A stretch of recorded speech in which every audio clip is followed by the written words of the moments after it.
The little Corella, or the short-beaked Corella, with its loud screeching call, is a bird that's often heard before it's seen.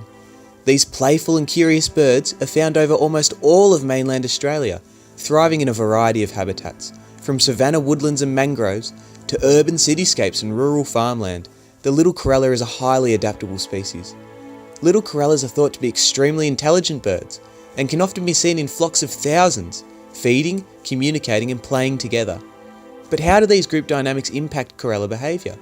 In this series, we'll explore how group dynamics play on 3 different factors: breeding, feeding and playing.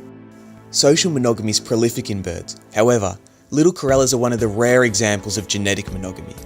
Paternal care is integral to offspring survival, and if a male suspects dubious paternity, he'll most likely abandon the nest.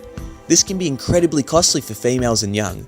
Thus, it's in a female's best interest to remain faithful to her partner. Research has also shown that faithful pair bonds are likely to produce a greater number of young and secure high-quality breeding sites. However, interestingly, only 20% of birds in a flock are usually found to be in breeding pairs, despite having ample resources. It's believed that this phenomenon can be attributed to a complex social hierarchy that's built upon dominance. Corellas forage and roost in large flocks, which is very beneficial for predator avoidance. Corellas have very few defensive mechanisms, with flight being their only avenue of escape. As such, feeding in large groups provides the advantage of many eyes being on the lookout, allowing for a greater likelihood of spotting a predator and giving an alarm call. Feeding usually occurs on the ground, where they can scavenge grains and seeds, and also in the canopy, eating fruits, nuts and seeds. The foraging methods for these birds can be somewhat interesting. This sort of play behaviour is one of the defining and charismatic features of the little Corella. The specifics for why Corellas are such a playful species are unknown, but it's likely linked to the bird's above average intelligence and complex social system. Research suggests that a long developmental period and increased custodial care by adults in the flock may provide the necessary protective environment that would allow for play. In general, there are 3 types of play observed in birds. The first is locomotor, such as hanging upside down in a tree or aerobatic flying acts.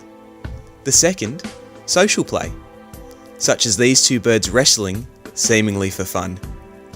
It's thought that this may aid social bonding between members of a flock. And finally, here we can see an example of object play. The Corella playing with a piece of wood for no apparent reason other than to enjoy itself. Little Corellas are an iconic Australian bird. Their quirky behaviour and interesting group dynamics make them a bird that can be observed for hours on end. Hopefully we'll see you out there, watching the beauty unfold.